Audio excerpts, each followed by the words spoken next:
बिस्मिल्लाहिर्रहमानिर्रहीम। Dear students, I am Professor Tariq Javed Mehdi.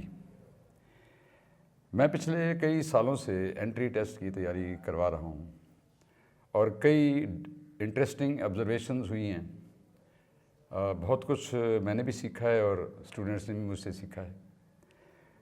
एक common problem ये है कि आप physics, chemistry, biology whatsoever you study, आपने throughout 2 years you have been learning all the contents और उसके बाद उन्हीं के बारे में ज़रा फर्दर डेप्थ के साथ और डिफरेंट डायमेंशन से और आपकी कंप्रीहेंशन या अंडरस्टैंडिंग को चेक करने के लिए डिफरेंट टाइप के सवालात आते हैं। ज़ाहिर है उसकी बेस तकरीबन तैयार होती है फ़िज़िक्स, केमिस्ट्री और बायो की, तो वो 2 साल उन्होंने पढ़ा होता है। उसके बाद मज़ीद उसमें इजाफ़ा होता है और प्रोफेसर साहबान जो हैं वो उसके डिफरेंट डायमेंशन दिखाते हैं, उसके MCQs के तरीके बताते हैं। No doubt it's a lengthy process but it is easy as compare to English. अब प्रॉब्लम यह है कि इंग्लिश में 2 साल जो आपने पढ़ा होता है उसमें से आमतौर पर कुछ भी नहीं आता।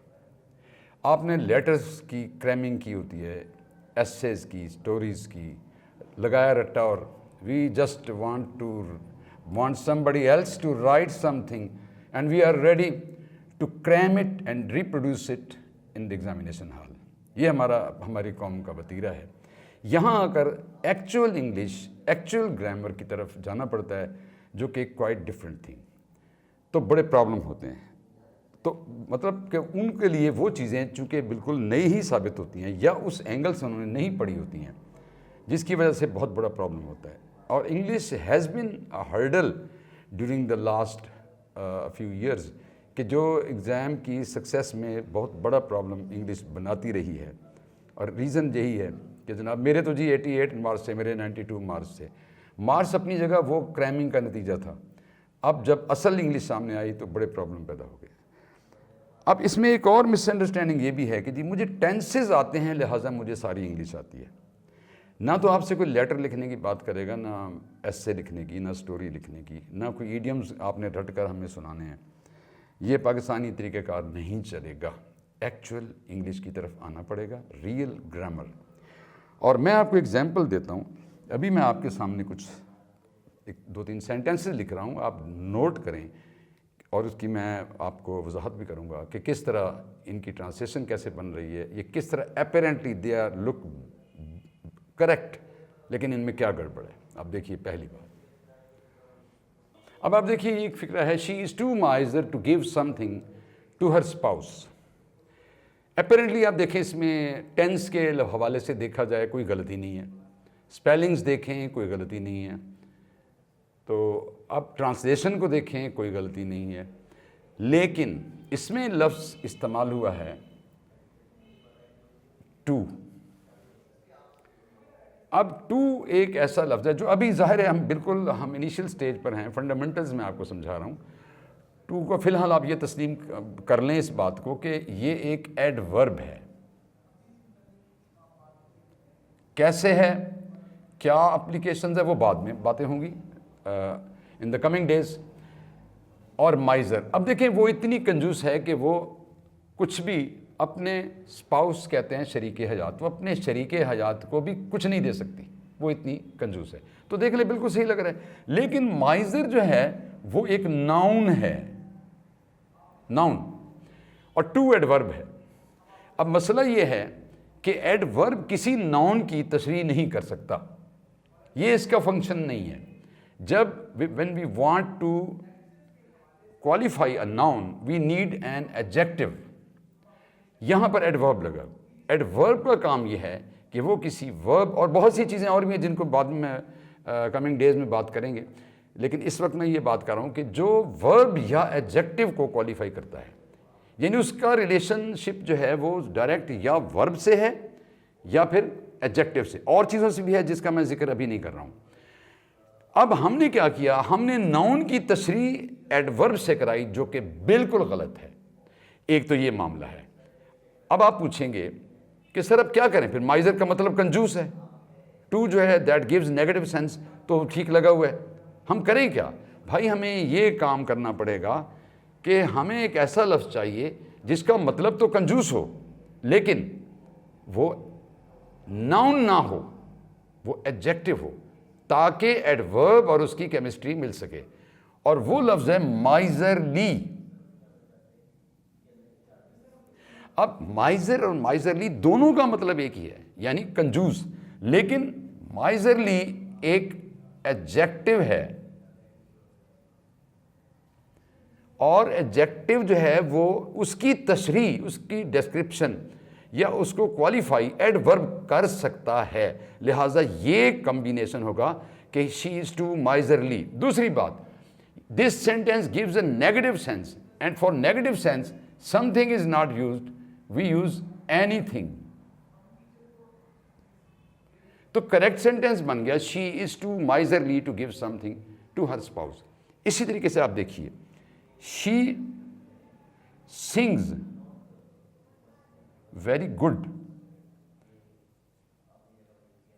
अब आप देखिए, इसमें अगर हम इसको टेंस देखते हैं तो ये प्रेजेंट इंडेफिनिट टेंस का सेंटेंस है और इसमें सिंगुलर है शी और फर्स्ट फॉर्म के साथ एस लगना चाहिए, जो कि लगा हुआ है। और अगर हम ट्रांसलेशन देखते हैं तो बिल्कुल सही है, वो बहुत अच्छा गाती है। तो आप देख लें, टेंस भी हमें दुरुस्त लग रहा है और ट्रांसलेशन भी दुरुस्त लग रही है, कोई स्पेलिंग मिस्टेक भी नहीं है। But still this is a wrong sentence. क्यों? क्योंकि गुड जो है वो एक एडजेक्टिव है और एडजेक्टिव का काम है किसी नाउन या प्रोनाउन की को एक्सप्लेन करना। यानी आप ये तो कह सकते हैं कि good man, good girl, good book, good teacher means कि कोई नाउन साथ आएगा, क्योंकि ये एडजेक्टिव है और इसका फंक्शन क्या है? नाउन या प्रोनाउन को क्वालिफाई करना। यहां क्या कर रहा है? यहां ये गुड का लफ्ज गाने के बारे में बता रहा है कि शी सिंग्स वेरी गुड। इसका मतलब है, और सिंग्स क्या है? वो यकीनन आपके सामने है, वर्ब है। तीनों फॉर्म्स वर्ब होती है, गो वेंट, गॉन, सिंग, सैंग, संग। तो अब आपने क्या गलती की कि आपने एक एडजेक्टिव की को तस्रीह के लिए लगा दिया कि वो वर्ब की तस्रीह करे, विच इज टोटली रॉन्ग। अब हमें क्या करना पड़ेगा? हमें ऐसा लफ्ज़ चाहिए जिसका मतलब तो यही हो, लेकिन वो एडजेक्टिव ना हो, वो एडवर्ब हो। क्यों? इसलिए कि एडवर्ब जो है वो वर्ब की को डिस्क्राइब करता है, लिहाजा वो लफ्ज़ है वेल। अब आप देखिए, अब ये बिल्कुल ठीक हो गया, क्योंकि वेल जो है वो एक एडवर्ब है and that qualifies a verb. अब अगर मैं ये कहूं कि Ali is a well man, तो मैं बिल्कुल गलत कह रहा हूं, क्योंकि मैन एक नाउन है और उसके साथ मैंने एडवर्ब लगा दिया है, जो कि बिल्कुल गलत है। इसके साथ एडजेक्टिव आना चाहिए था कि Ali is a good man.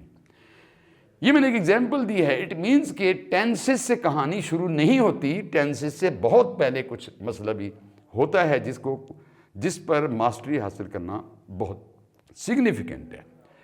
अब मैं इसके लिए एक एग्जाम्पल आपको देता हूँ। Suppose we want to construct a room. What is the material which is used in the process of construction? Definitely cement, bricks, sand, water, limestone, wood, glass, etc. Sand, all these things are required if we want to construct a room. But अगर हम ये सारी चीज़ें, ये सारा material इकट्ठा कर लें और हम शीशे को ऊपर रख दें, लोहा इधर फेंक दें, रेत को बर्तन में रख दें, ईंटें फेंक दें, तो क्या कमरा बन जाएगा? डेफिनेटली नहीं। कमरा बनाने के लिए पहली शर्त यह है कि ये मटेरियल चाहिए, और दूसरी बात यह है कि ये मटेरियल जब आ जाए तो हमें पता हो ये मटेरियल किस निस्बत से, किस जगह, कैसे इस्तेमाल करना है, तब वो कमरा बनेगा। तो आप सपोज कर लें कि एक सेंटेंस जो है वो भी एक रूम है, और सेंटेंस की कंस्ट्रक्शन के लिए मटेरियल कौन सा है? वर्ड्स। और ये वर्ड्स जो हैं, अगर हमें पता ही नहीं कि कौन सा लफ्ज़ कहाँ ठीक है कहाँ गलत है, तो definitely we will reach nowhere.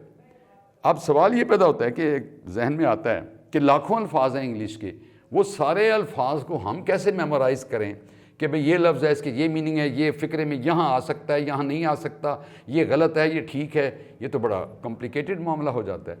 जी नहीं, इसको अंग्रेज़ ने बड़ा सिंप्लीफाई कर दिया है। वो तरीका ये है कि जितने भी इंग्लिश के वर्ड्स हैं उन तमाम की काइंड्स बना दी हैं, टाइप्स बना दी हैं, उनको क्लासीफाई कर दिया है।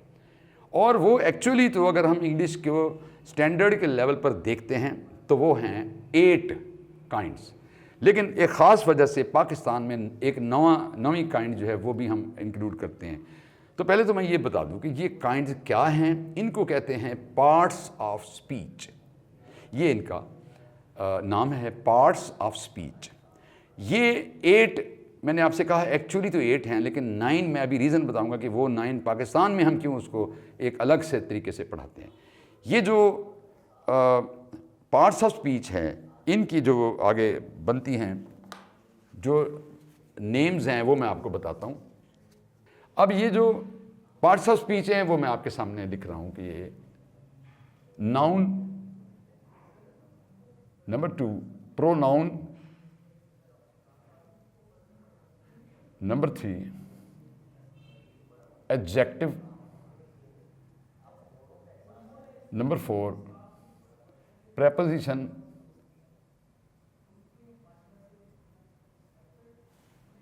number 5 article,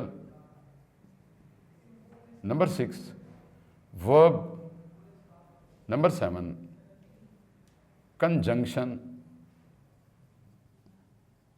number 8 interjection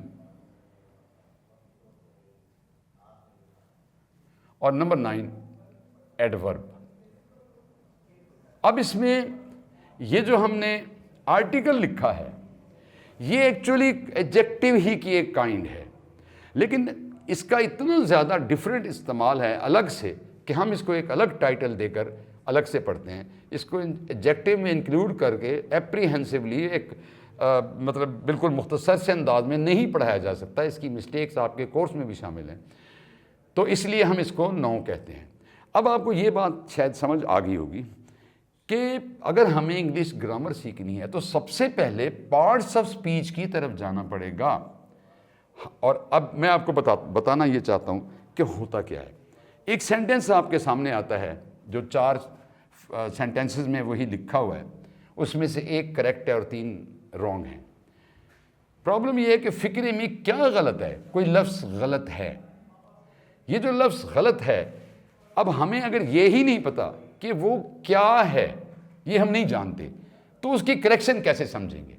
अगर हमें मालूम हो जाए कि इस सेंटेंस में एक कंजंक्शन यूज़ हुआ है या एक आर्टिकल या एक प्रोनाउन यूज़ हुआ है और उसके रूल्स के मुताबिक ये गलत है, तो फिर हम बड़े इजीली एक तो हम कॉम्प्रीहेंड कर सकते हैं इजीली, दूसरा रॉन्ग सेंटेंस को करेक्ट कर सकते हैं।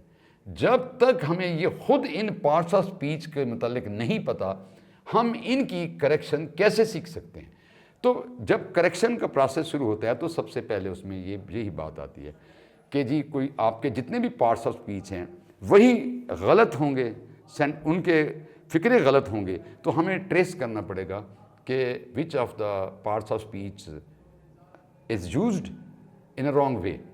तो फिर रूल्स हम पढ़ेंगे और वो हमें समझ आ जाएगी। तो पहले ये जानना ज़रूरी है कि एडजेक्टिव क्या है, एडवर्ब क्या है, प्रोनाउन क्या है, उसकी कितनी काइंड्स हैं, उसका यूज़ क्या है।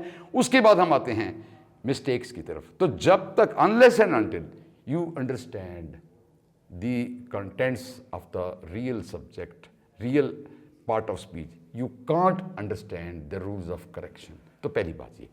उसके बाद आगे चलते हैं।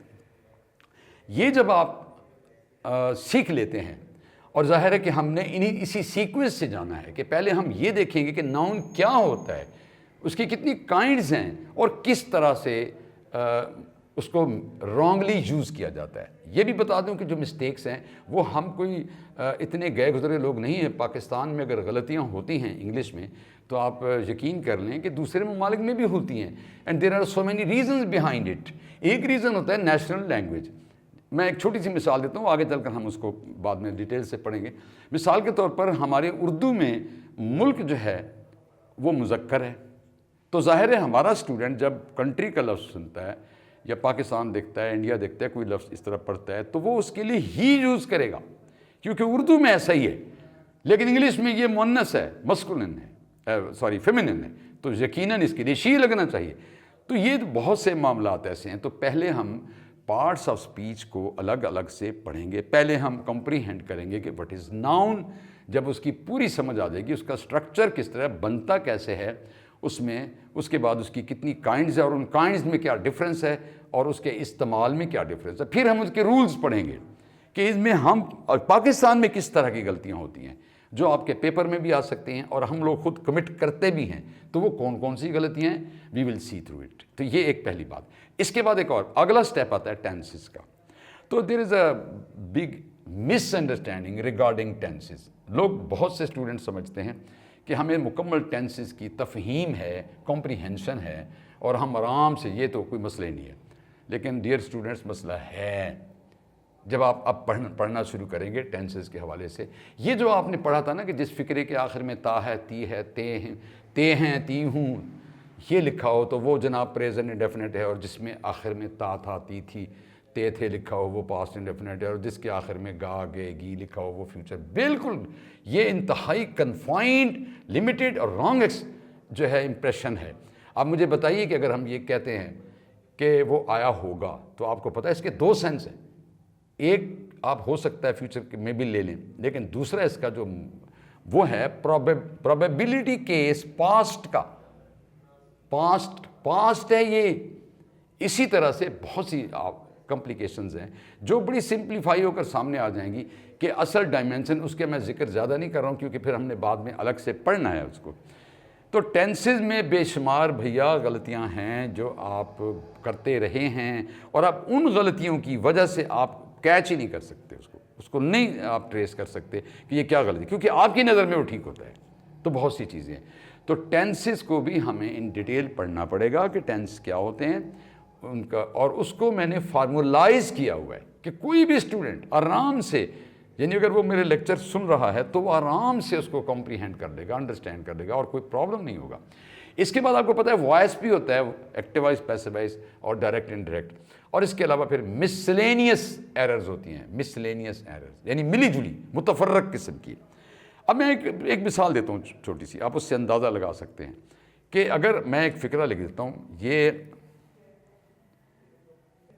देखिए, he brought the articles to the market which he wanted to sell. बिल्कुल आपको सही लगेगा कि जी वो मार्केट में अपनी वो चीज़ें लाया जो वो बेचना चाहता था। तो हम कहेंगे इसमें भाई क्या गलती है? गलती ये है कि इसमें एक क्लॉज यूज़ हुई है, ये विच ही वांटेड टू सेल। अब ये क्लॉज या फ्रेज जो होती है वो जिसके बारे में हो उसके साथ उसको अटैच होना चाहिए, और ट्रांसलेशन और सेंस भी उसी के एतबार से होगा। अब आप ज़रा खुद देखिए कि ये विच ही वांटेड टू सेल किसके साथ लगा हुआ है? ये मार्केट के साथ लगा हुआ है। तो पता है ट्रांसलेशन क्या बन जाएगा? वो अपनी चीज़ें उस मार्केट में लाया जिस मार्केट को वो बेचना चाहता था। आपने देखा कि बिल्कुल ही सेंस ही बदल गया। इसका मतलब ये हुआ कि हमें पता होना चाहिए कि फ्रेज क्या है, क्लॉज क्या है, उनका प्रॉपर यूज़ क्या है, उनको कंबाइन कैसे करते हैं, ये चीज़ भी हमारे लिए ज़रूरी होगी। तो एक तो अब आपने अंदाज़ा लगाया कि सबसे पहले we will have to learn parts of speech. ये मैं आपको पहले बता रहा हूँ अपने वेरी फर्स्ट लेक्चर में कि नो क्रैमिंग, आपको किसी चीज़ को रट्टा लगाने की हरगिज़ ज़रूरत नहीं है।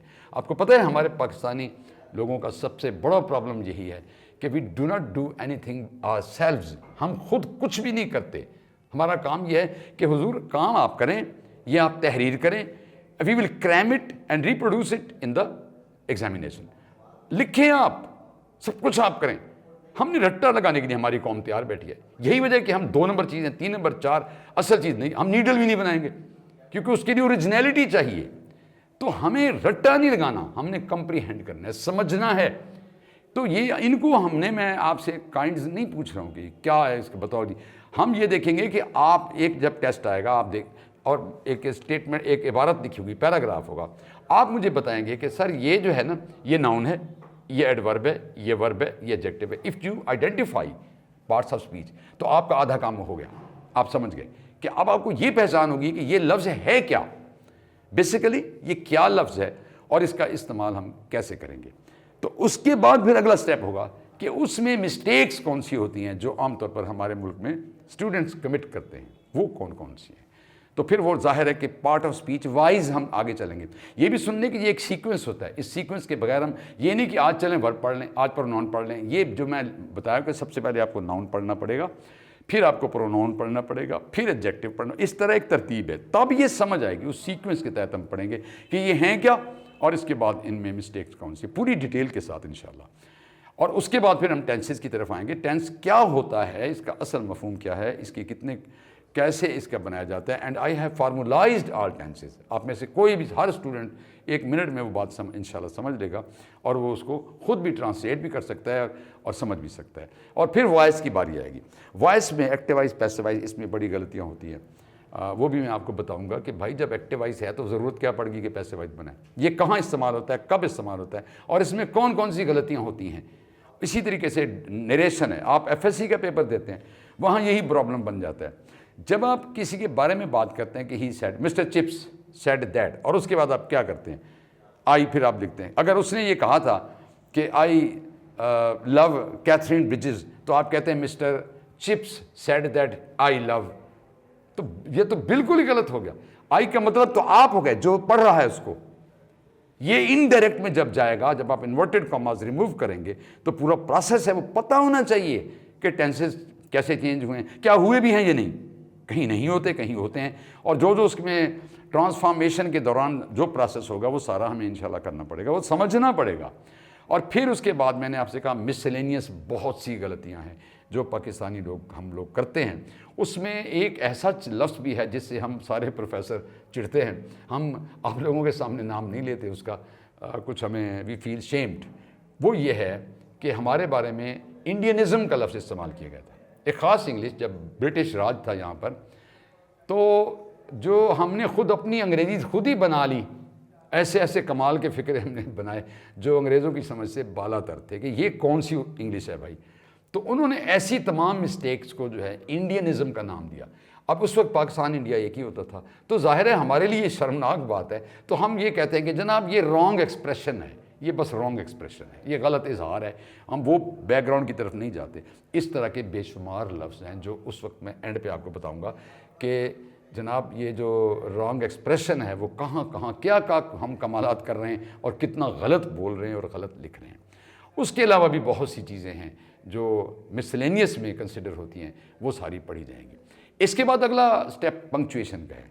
आपको पता है पंक्चुएशन समटाइम्स जो यूज़ ऑफ पंक्चुएशन है that changes the sense of the sentence. अब मैं आपको थोड़ी सी 1-2 मिसालें देना चाहता हूँ। अब देखिए मैं उर्दू में बोल रहा हूँ, आपको समझ आ जाएगी बड़े आराम से। मैं एक ही फ़िक्रा बोलूँगा लेकिन आपको समझ आ जाएगी मैं क्या कह रहा हूँ और मीनिंग बिल्कुल डिफरेंट होंगे। अब मैं किसी लड़के से पूछता हूँ, क्या नाम है तुम्हारा भाई, क्या नाम है तुम्हारा। ही अंडरस्टैंड्स कि सर ने मुझसे मेरा नाम पूछा है, sir my name is Jamal, कमाल, जो भी हो। और अब यही मैंने क्या कहा, क्या नाम है तुम्हारा। अब आप सुनिए, क्या नाम है तुम्हारा, यानी I am admiring, I am appreciating his names. तो ये बिल्कुल डिफरेंट होगी। और इसका पता क्या, देखे ना, मैं तो बोल रहा हूं तो आपको मेरे अल्फाज के साथ साथ मेरा लहजा भी समझ आ रहा है, तो इजीली आप अंडरस्टैंड कर लेंगे कि मैं क्या कहना चाहता हूं। लेकिन जब कागज़ पर आएगा तो पता कैसे चलेगा ये मैं क्या कह रहा हूं। उसके लिए हमें कुछ साइंस चाहिए, कुछ अलामात चाहिए। तो अगर मैं कहता हूं क्या नाम है तुम्हारा, तो मैं आगे साइन ऑफ इंटेरोगेशन लगाऊंगा, सवालिया निशान लगाऊंगा। और जब मैं कहता हूँ क्या नाम है तुम्हारा, तो यहाँ पर साइन ऑफ एक्सक्लेमेशन लगाऊंगा, एक्सक्लेमेटरी जो है मार्क है वो मैं लगाऊंगा, जिससे पता चलेगा कि जो बोलने वाला या लिखने वाला है वो क्या कह रहा है। इसी तरीके से उर्दू में एक और एग्जांपल है कि मिसाल के तौर पर उठो मत बैठो। अब आप सबको समझ आ गई कि भाई इसके कोई हमें कह रहा है कि हम उठ जाएं, बैठना नहीं है, उठो मत बैठो। अब आप सुने, उठो मत बैठो उलट हो गया। आप तो चूंकि सुन रहे हैं तो आपको समझ आ गई, कागज़ पर कैसे पता चलेगा कि वो कहने वाला क्या कहना चाहता है।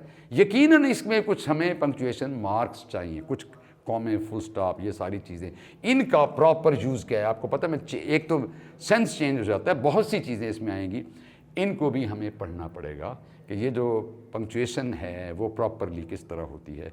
और बाज़ औक़ात पूरे फ़िक्रे में कोई भी गलत नहीं, सिर्फ यही गलत होता है। आपको चारों फ़िक्रों में घुमा के रख देते हैं। असल बात छोटी सी ये होती है कि लगना सेमीकोलन था, लगा कॉमा दिया, बस वो ढूंढते रहें आप।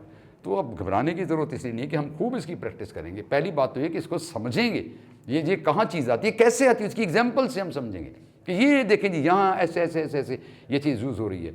और इसके बाद अब आपको अंदाज़ा हो गया होगा कि जब हम इंग्लिश सीखना चाहते हैं तो हमें कुछ चीज़ें चंद रट नहीं लेनी, हमें इसमें से we have to go through it, हमें इसमें से गुज़रना पड़ता है। और एक एवोल्यूशनरी स्टेप्स के ज़रिए एक पूरा एक प्रोसेस है, उसको हमने अडॉप्ट करना है। और उसमें सबसे पहला स्टेप यही है कि हमें पार्ट्स ऑफ स्पीच पढ़ने होते हैं।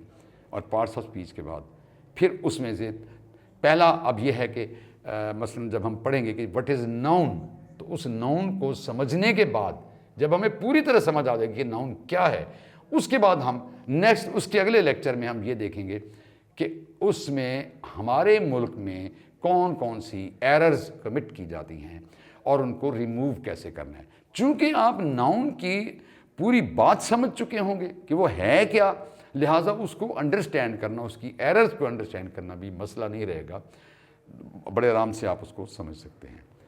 तो ये यानी एक सीक्वेंस आपको समझ आ गया कि हमें पार्ट्स ऑफ स्पीच के हवाले से आगे बढ़ना है और हर पार्ट ऑफ स्पीच को पूरी डिटेल के साथ लर्न करना है, उसको डिटेल में जाना है और उसके बाद उसके एरर्स की तरफ आना है with examples, with rules and with test, ताकि हर एक को इसकी समझ आ सके। तो अब ऐसा है कि पहला पार्ट ऑफ स्पीच नाउन है जो we are going to describe.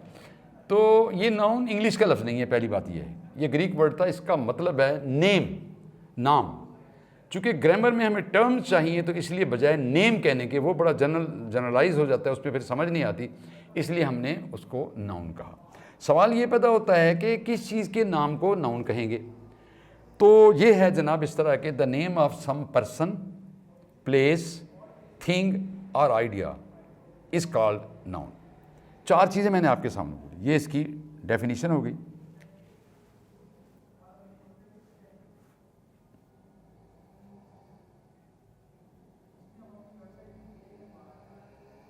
The name of some person, place, thing or idea.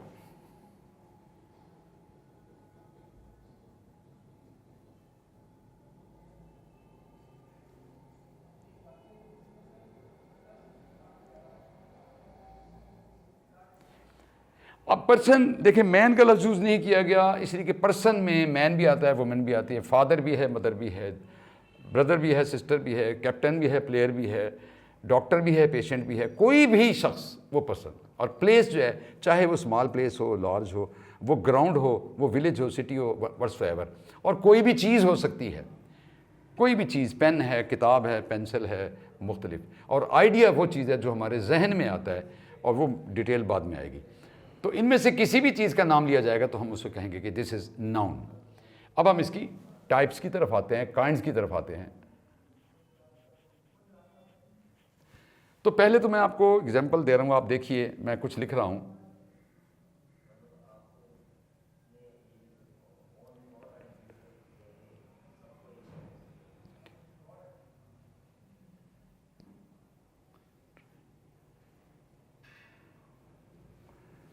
अब आप देखिए, स्टूडेंट नेम ऑफ पर्सन है, सिटी और कंट्री नेम ऑफ प्लेस है, और बुक जो है नेम ऑफ थिंग है। बात यह है कि ये जो मैंने स्टूडेंट का लफ्ज़ बोला है, ये इसका मतलब यह है कि I am calling one student. This word used for only one person in the world? No, ये तमाम स्टूडेंट्स कहेंगे ये हमारा, ये मैं हूँ, ये मेरा नाम है जी, मैं हूँ स्टूडेंट। अब एक एग्जाम्पल देते हैं कि for example a foreigner comes to Lahore, he starts his journey in a bus, he looks here and there, he doesn't know the actual names of different cities. वो देखता है कि there are grounds, buildings, mosques, shops, etc. And he says this is a city. The bus moves on and crosses Sahiwal. He looks out through the window and sees the same things and he says this is also a city. And then he reaches Multan. He comes out of the bus and sees here and there and says this is a city. So he has used this word for 3 cities, Lahore, Sahiwal and Multan. इसका मतलब है कि ये लफ्ज़ city एक शहर के लिए नहीं है, ये दुनिया के हर शहर के लिए है। सिमिलरली कंट्री, कंट्री का वर्ड पाकिस्तान के लिए भी यूज़ होगा, इंडिया के लिए भी, ईरान के लिए भी, सऊदीया के लिए भी, चाइना के लिए भी, अमेरिका के तमाम के लिए, कोई एक के लिए मखसूस नहीं होगा। इसी तरह बुक है, चाहे वो फिज़िक्स की बुक है, इंग्लिश की है, नावल है, कुरान मजीद है, व्हाट्सएवर, लेकिन वो है तो बुक, पहले नंबर पर बुक है। तो अब इसका मतलब ये हुआ कि मिसाल के तौर पर क्लास चल रही है और एक स्टूडेंट जो है उठ के he tries to break the window pane, खिड़की का शीशा वो उसको तोड़ना चाहता है, तो उसे दूसरा लड़का कहता है don't break it, it is not property of your father, it is for all of us, you can't break it. मतलब कि ये हम सब की चीज़ है, आप इसके अकेले मालिक नहीं हैं। तो इसी तरह जब मैं 50 या 60 स्टूडेंट्स बैठे हैं और मैं कहता हूं कि हु इज़ द स्टूडेंट, तो बारी बारी हर लड़का खड़ा होगा या लड़की है तो वो खड़ी होगी कि sir I am a student. It means वो तमाम जो हैं वो ये लफ्ज़ अपने लिए यूज़ कर सकते हैं। Similarly for city, for country, for book. तो फिर इसका मतलब है कि वो मुश्तरका तौर पर इस्तेमाल किया जा सकता है, और मुश्तरक को इंग्लिश में कॉमन कहते हैं, कॉमन। अब इसको एक और एंगल से देखें। For the first time we see a chair and we are putting foundation for a new language. हम एक जो है ना वो बना रहे हैं, बुनियाद रख रहे हैं कि जनाब हम एक नई ज़बान बना रहे हैं, और हम 20, 25, 50, 100 लोग खड़े हैं। हम कहते हैं यार ये चीज़ पहली दफ़ा देखी है, इसका एक नाम रख दें। नाम इसके रख देते हैं जनाब चेयर। तो वो जो हमने वहाँ देखी और हमने उसका नाम रखा चेयर, तो वो उसी एक चेयर के लिए तो नहीं था। जब हम उस स्पॉट से बाहर आते हैं और सिनेमा हॉल में देखते हैं तो वो और तरह की कुर्सियाँ हैं, मगर जैसे ही नज़र आएगी हम कहेंगे ये एक कुर्सी है।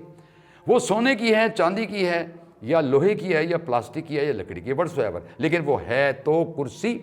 तो उसका तमाम का नाम हमने तो इसका मतलब है it is the name of all things of one kind. एक ही किस्म की तमाम चीज़ों को जो मुश्तरका नाम दिया जाता है उसको हम कॉमन कहते हैं। अब सपोज करें कि एक लड़का है जिसका नाम रिजवान है,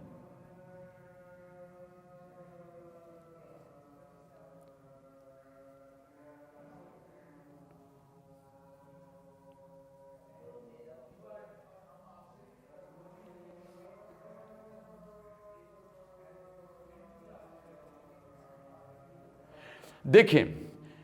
अब रिजवान मेरी, मैं मिसाल दे रहा हूं कि रिजवान मेरी क्लास का स्टूडेंट है। We accept that he is a student, वो एक स्टूडेंट है, but every student is not Rizwan. यूं समझे कि रिजवान के 2 नाम हैं, एक वो नाम जो बाकी लड़कों के साथ उसका नाम शामिल है, वो हो गया कॉमन, लेकिन एक ऐसा नाम है जो बाकी लड़कों का नहीं है, वो सिर्फ उसी के लिए इस्तेमाल हो रहा है, उसको हम कहते हैं कि वो उसके लिए मखसूस हो गया। सिमिलरली लाहौर के 2 नाम हो गए, एक नाम है सिटी, तो वो क्वेटा का भी है, वो पेशावर का भी है, वो हैदराबाद का भी है, वो मुजफ्फराबाद आज़ाद कश्मीर का भी है, वो गिलगित का भी, वो तो जो भी शहर होगा उसका नाम सिटी। तो वो तो हो गया मुश्तरका नाम, लेकिन दूसरा नाम क्या है? लाहौर। वो सिर्फ एक के लिए मखसूस है। वो हम ये नहीं कह सकते कि यहाँ पर 15 लाहौर हैं, हम 15 शहर कह सकते हैं, 15 लाहौर नहीं कह सकते। इसी तरह Pakistan is a country, it is fact, but every country is not Pakistan. Similarly, Bangladesh is a book, no doubt, but every book is not Bangladesh. तो ये जो हमने बात की है, ये एक मखसूस आदमी या चीज़ या जगह के लिए यूज़ होगा, और मखसूस के लिए या तो पर्टिकुलर होता है, स्पेसिफिक होता है, या फिर प्रॉपर होता है। तो ये है प्रॉपर नाउन। तो पहली 2 काइंड्स हो गई, एक common noun, number 2 proper noun. अब थोड़ी सी वजाहत और कर दूं, एग्जाम्पल 2-3 और। जब आप फ्रेंड कहते हैं, भाई ये लफ्ज़ मैं अपने फ्रेंड के लिए भी इस्तेमाल करता हूं, आप भी अपने फ्रेंड के लिए इस्तेमाल करते हैं, इसका मतलब मैं भी यूज़ कर रहा हूं, आप भी, और बाकी बेशुमार लोग कर रहे हैं अपने अपने दोस्त के लिए, ये कॉमन होगा। लेकिन अगर मैं सैफ कहता हूं तो ये मैं हर फ्रेंड को नहीं कह रहा, मैं एक मखसूस कर रहा हूं, तो ये प्रॉपर बन गया।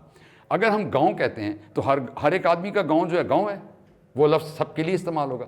लेकिन जैसे ही हम अपने गाँव का नाम लेते हैं मखसूस, तो फिर वो प्रॉपर बन जाता है। अब आप देखिए ज़बान, तमाम ज़बान का लफ्ज़ या सब्जेक्ट है, वही लफ्ज़ इंग्लिश के लिए भी है, उर्दू के लिए भी है, फिजिक्स के लिए भी है, केमिस्ट्री के लिए भी है, बायो के लिए भी है, वो बिल्कुल तो कॉमन हो गया। लेकिन जब आप मैथ कह रहे हैं, जब आप बायोलॉजी कह रहे हैं, जब आप इंग्लिश कह रहे हैं, एक का नाम ले रहे हैं, तो वो फिर मखसूस हो गया, एक के लिए वो प्रॉपर हो गया। गेम कहते हैं तो सबके लिए है, लेकिन जब आप हॉकी कहते हैं, फुटबॉल कहते हैं, तो वो एक के लिए मखसूस हो गया। तो ये प्रॉपर नाउन। अब प्रॉपर नाउन में एक चीज़ और है, आप ज़रा नोट करें कि जब मैंने कॉमन नाउन लिखे हैं तो तमाम जो अल्फ़ाबेट्स हैं वो स्मॉल हैं, लेकिन मैंने जब प्रॉपर नाउन लिखा है तो उनमें से हर एक का पहला जो अल्फ़ाबेट है, वो अब लेटर जो पहला है वो कैपिटल है, बड़ा है। अब ये देख लें कि ये चाहे फिक्रे के शुरू में आए तो भी कैपिटल होगा, दरमियान में आए, एंड पे आए, जहां भी आए, इसका पहला लेटर जो है वो कैपिटल होगा। दूसरी बात, इनके साथ दी नहीं लगेगा। दा लाहौर गलत है, दा क्वेटा गलत है, दा मंडे गलत है, दा जुलाई गलत है, दा इंग्लिश। पहली बात तो कि दा नहीं, वो दी होता है। मैं अभी डिस्कस नहीं कर रहा हूँ इसको कि दी कब कहते हैं, दा कब कहते हैं। तो वो एक तो हाँ, अगर आप दी इंग्लिश कहेंगे तो उसका मतलब अंग्रेज़ बन जाएगा, अंग्रेजी ज़बान नहीं बनेगा। तो इनके साथ अब आप कहेंगे कि सर हमने देखा है कई दफ़ा लगता भी है। तो अब प्रॉब्लम यह है कि हमारा इस वक्त टॉपिक आर्टिकल नहीं है, दी नहीं है कि कहाँ लगाना है कहाँ नहीं लगाना। एक जनरल बात कर रहा हूँ कि मैक्सिमम जो है वो आप प्रॉपर नाउन के साथ दी नहीं लगाएंगे। अब जब लगना होगा, कब लगना है, कैसे, वो बातें बाद में आर्टिकल में आएंगी। ये दो जनाब पहली काइंड्स होगी। इसके बाद हम अगली बात की तरफ आ रहे हैं। बात यह है कि जब हम नाम रखने का ही एक प्रोसेस चला रहे हैं तो नाम रखने के कई तरीके हैं। उनमें से एक तरीका यह है कि बाज़ वक़्त आप एक इंडिविजुअल या एक चीज़, एक ऑब्जेक्ट का नाम नहीं रखते, बल्कि कुछ चीज़ें इकट्ठी करके ग्रुप बना देते हैं और फिर उसका नाम रख देते हैं। मिसाल के तौर पर आप देखिए क्लास, मिसाल के तौर पर आप देखिए आर्मी, आप देखिए क्राउड और ज्यूरी, कमेटी,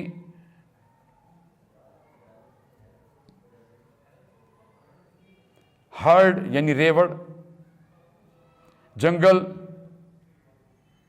बंडल, बेशुमार।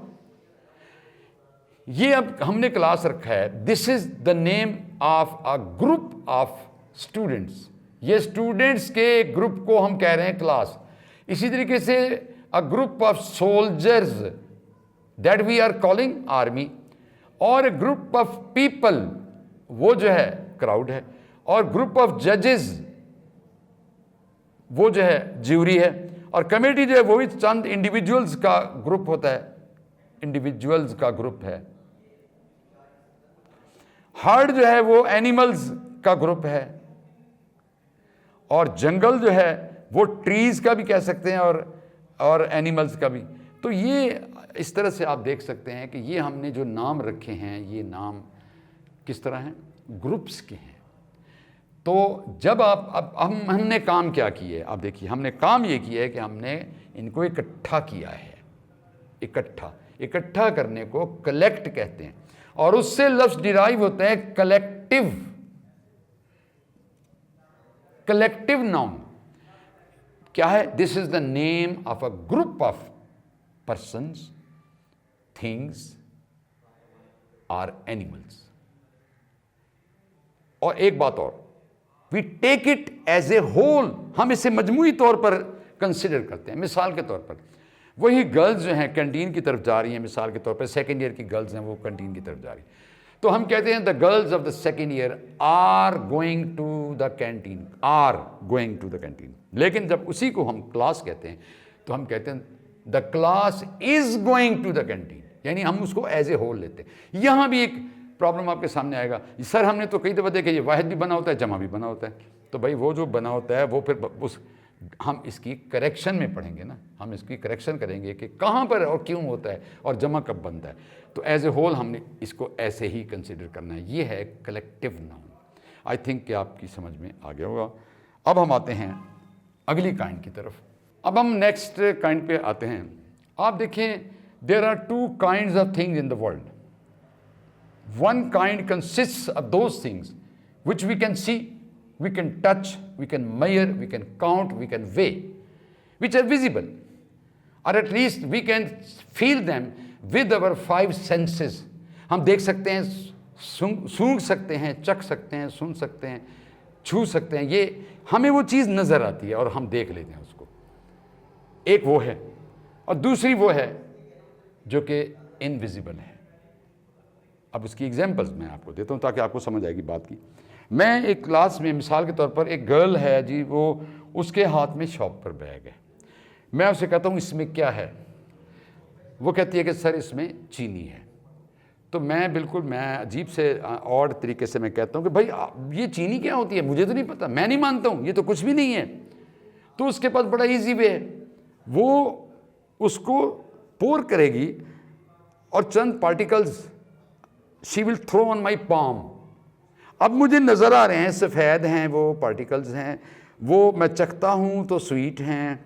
वो कहती है सर मैंने 4 किलो जो है ये ख़रीदी है, इसका वाइट कलर है, ये आपकी मुट्ठी पर पड़ी है, पाम हथेली पर पड़ी है, तो I will have to surrender, मुझे मानना पड़ेगा कि हाँ भाई ये चीनी है क्योंकि मेरे सामने पड़ी। दूसरी गर्ल से पूछता हूँ ये क्या है भाई, वो कहती है सर इसमें कपड़ा है। मैं कहता हूँ वो क्या होता है भाई, ये अजीब बात करे, कपड़ा क्या चीज़ होता है? तो वो कपड़ा निकाल के दिखाती है, सर इसको टच करें, ये ब्लू कलर है, मैंने 5 मीटर ख़रीदा है, मैं छूता हूँ, देखता हूँ, सब कुछ नज़र आता है, I will have to accept the reality. लेकिन एक तीसरी लड़की जो है, हाँ भी आपके गांव की क्या ख़ास बात है, वो कहती है सर हमारे गांव में ईमानदारी बहुत है। मैं कहता हूँ भाई रखो इधर टेबल पे रखो, ये किस रंग की होती है, इसका रेट क्या है भाई? या एक और लड़की कहती है सर मुझे भूख लगी है। मैंने कहा मैं तो भूख को नहीं मानता हूँ, कहाँ है बताओ, किस कलर की होती है, कितने की मिलती है? वो कहती है सर आप ये क्लास पूरी पढ़ा लें, आपको खुद अंदर से फील हो जाएगा, मैं दिखा नहीं सकती हूँ। लेकिन आपको पता है कि हम कहते हैं ईमानदारी अच्छी चीज़ है, इट मीन्स कि एक तो वो चीज़ें हैं जो विजिबल हैं, नज़र आ रही हैं, हमें सबको पता है, और एक वो हैं जो विजिबल नहीं है बट स्टिल दे एग्जिस्ट। अब तो 2 किस्म की हो गई। एक काइंड वो है जिसमें हमें नज़र आ रहा है। अच्छा वो नज़र क्यों आ रही है? साइंस की तमाम स्टूडेंट्स जो हैं उनको पता है कि उनमें मैटर यूज़ हुआ है, और मैटर की भी फॉर्म है, या वो लिक्विड फॉर्म में होगा, या वो सॉलिड में होगा, या फिर वो गैसियस स्टेट में होगा, या प्लाज्मा में होगा, वो कोई ना कोई उसकी शक्ल है। इस वजह से वो उसमें मैटर यूज़ हुआ है और वो एक सॉलिड चीज़ या लिक्विड चीज़ बन गई है। ठीक है, अब मैटर से एक लफ्ज़ बनता है मटीरियल।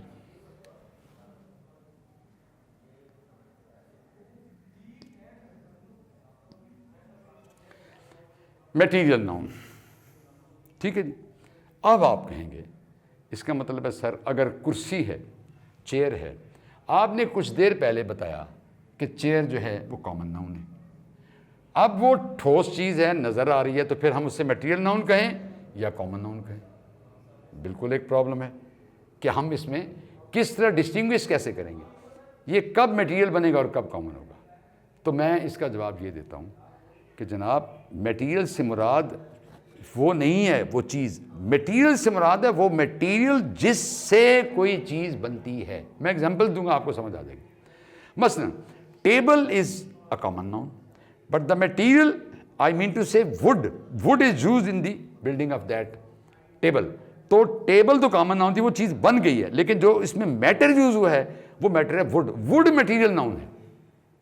इसी तरीके से किताब तो कॉमन नाउन है, लेकिन वो कागज़ जो इस्तेमाल हुआ है वो मटीरियल नाउन है। अब आप खुद सोच लें कि इस तरह की कितनी चीज़ें हैं आपको नज़र आएंगी जो मटीरियल ही है। अब यूँ समझें कि मटीरियल को मटीरियल नाउन कहते हैं, मटीरियल को ही मटीरियल नाउन कहते हैं, यानी गोल्ड, सिल्वर, ब्रैस, इसी तरीके से आयरन, और जितनी फसलें हैं, राइस है, कॉटन है, वुड है, गिलास यानी शीशा है, और इसी तरीके से ऑयल है, हनी है, वाटर है, मिल्क है, इंक है, और इसी तरीके से पेपर है, ठीक है, और पॉलिश है। तो ये जितने क्लॉथ है, कपड़ा है, ये तमाम मटेरियल है। सीमेंट है, ब्रिक्स हैं, सैंड है, फ्लोर यानी आटा है, तो ये तमाम चीज़ें, राइस है, ये हैं मटेरियल। इनसे जो चीज़ बनती है वो कॉमन नाउन है, वुड से आपने बनाया, फर्नीचर बनाया, आपने बुक अपना टेबल बनाई, चेयर बनाई, वो कॉमन नाउन। यहाँ एक और छोटी सी बात, एक एडिशनल बात, वो ये है कि इसको क्लासीफाई करते हुए कुछ ग्रामर के एक्सपर्ट्स कहते हैं कि नहीं जी, आप कंक्रीट नाउन को अलग कर दें, यानी मटेरियल को अलग रखें और कंक्रीट को। लेकिन मज़े की बात है, कंक्रीट कॉमन भी तो है ना, तो हमने कॉमन में रख दिया उसको। उनका मतलब ये है कि जैसे कोई इस तरह की ठोस चीज़ है तो उसको आप कंक्रीट नाउन कह दें, और इंसान या जानवर है तो उसको कॉमन कहते हैं। ऐसे नहीं है, और हमें दरअसल ज़रूरत बाद में मटीरियल नाउन की ही पढ़नी है। तो इस लिहाज से अभी मैं आपसे को मेंशन कर रहा था कि there are two kinds in the world. Number one consist those things which are movable, which are material, which we can see, we can touch, we can measure, we can count, किसी तरीके से भी हम तक। Air के बारे में क्या ख्याल है भाई? एयर भी मटीरियल नाउन है, क्योंकि आप उसको वेट कर सकते हैं, छू सकते हैं, देख नहीं सकते लेकिन छू सकते हैं, ये मटीरियल नाउन है। अब मैंने क्या कहा था कि एक काइंड तो हो गई ये, अब दूसरी काइंड जो है वो है जो विजिबल नहीं है। वो कितनी चीज़ें हैं? वो 4 चीज़ें हैं जो विजिबल नहीं हैं। उसमें सबसे पहले आता है quality, the name of quality. Quality का मतलब आम इंग्लिश में तो इसका मतलब खूबी या सलाहियत होता है, लेकिन ग्रामर में इससे मुराद पॉजिटिव नेगेटिव दोनों चीज़ें हैं, यानी खूबी भी, खामी भी, माहियत भी, हैसियत भी, सब आ जाता है। अब देखिए जैसे beauty, ugliness,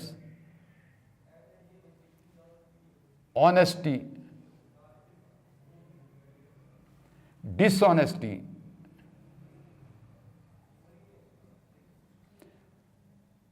bravery, cowardice, intelligence,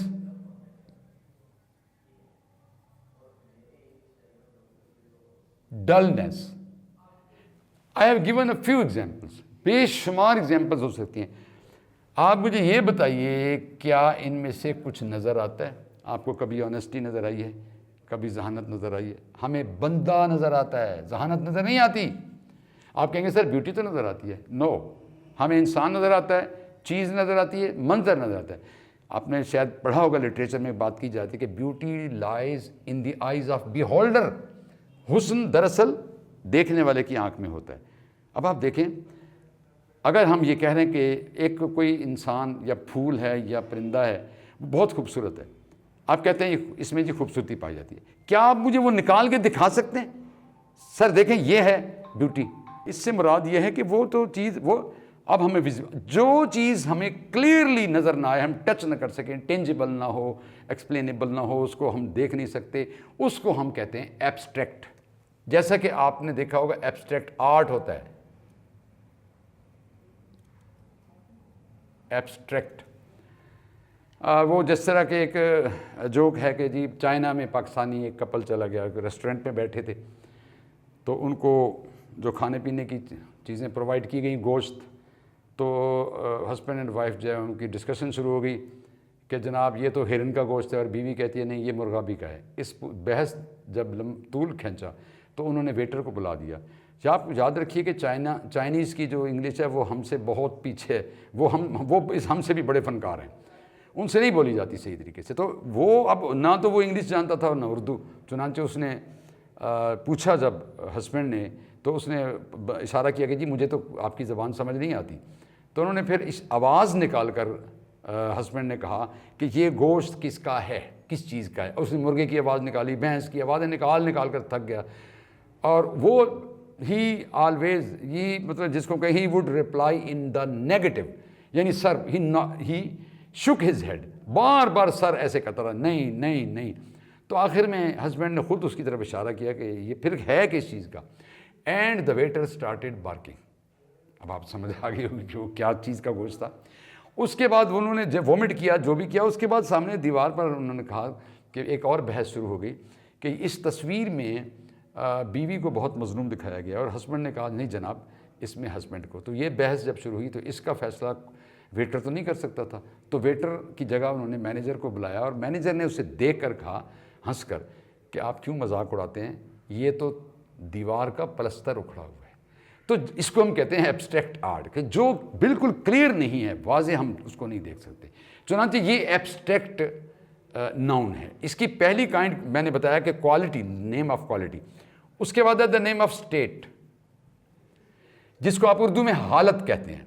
जैसे कि आप देखिए, चाइल्डहुड एक हालत है, यूथ एक हालत है, लाइफ क्या है, एक स्टेट का नाम है, डेथ दूसरी स्टेट का नाम है। इसी तरीके से हंगर क्या है, एक हालत का नाम है, थर्स्ट क्या है, हालत का नाम है, और इसी तरीके से फैटनेस क्या है, हालत का नाम है। तो इस तरह से आप बेशुमार मिसालें ले सकते हैं कि जिसमें किसी हालत का, और इसी तरीके से पावर्टी, गुर्बत जो है वो एक हालत का नाम है, और रिचनेस दूसरी हालत का नाम है। तो बेशुमार आप एग्जाम्पल ले सकते हैं जिसमें स्टेट और उसमें भी कुछ नज़र नहीं आता। तीसरी चीज़ है जनाब name of action, the name of action. जैसे कि जंप, लॉफ्टर, रेस, मूवमेंट, इसी तरीके से रिवेंज, अवेंज। इसी तरीके से आप देखिए कि मूवमेंट भी हो गया, अराइवल, डिपार्चर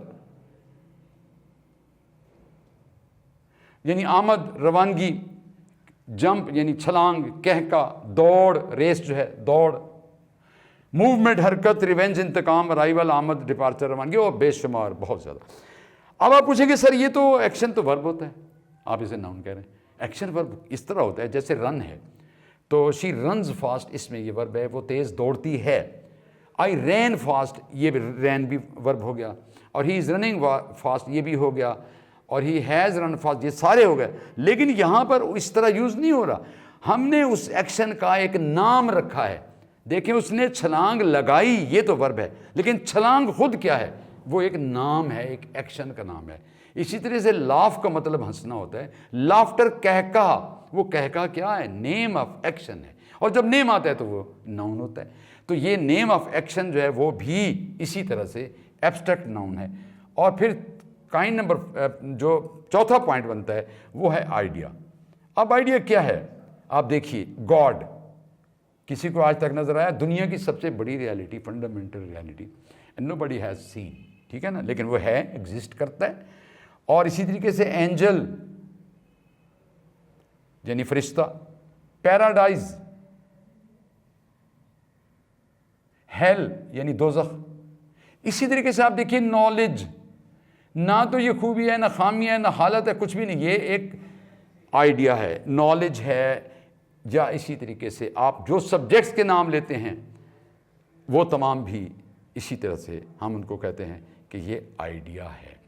इनमें से कुछ भी होगा तो वो एब्स्ट्रैक्ट नाउन होगा। अब देखिए ये बहुत सी चीज़ें हमने करेक्शन में जब पढ़ना है तो आपको पता चलेगा कि ये हमने क्यों पढ़े थे, कि इनके साथ भी दी नहीं लगता, फिर लगता भी है, क्या प्रॉब्लम आते हैं। इसके बाद लास्ट काइंड है इसकी वर्बल नाउन, वर्बल नाउन। अब जनाब बड़ी दिलचस्प बात है कि अगर आप गौर करें तो जितनी काइंड्स बनी हैं, there is a reason behind that name. Common क्यों कहा, क्योंकि वो मुश्तरका नाम है, सब एक जैसी सब चीज़ों का। प्रॉपर क्यों कहा, क्योंकि वो मखसूस है एक के लिए।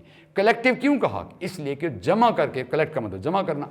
मटेरियल क्यों कहा, इसलिए कि मटेरियल को ही मटेरियल नाउन कहते हैं। एब्स्ट्रैक्ट क्यों कहा, क्योंकि वाजे नहीं है, चार चीज़ें उसमें आती हैं जो इमेजिनेबल तो हैं लेकिन टचेबल नहीं है। तो अब अजीब सा मामला है कि ये वर्बल नाउन अजीब सा नाम है कि ये क्या नाउन है।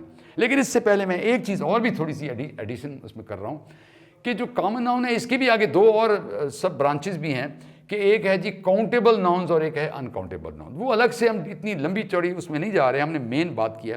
काउंटेबल नाउन्स वो हैं जिनको आप गिन सकें, और अनकाउंटेबल हैं जिनको ना गिन सके। जाहिर है वो एब्स्ट्रैक्ट के नज़दीक जा पहुँचती हैं। अब वर्बल नाउन, तो इसकी भी पीछे भाई कोई रीज़न होगी, ये क्यों वर्बल नाउन इसको कह रहे हैं जैसे कि बाकी काइंड्स का।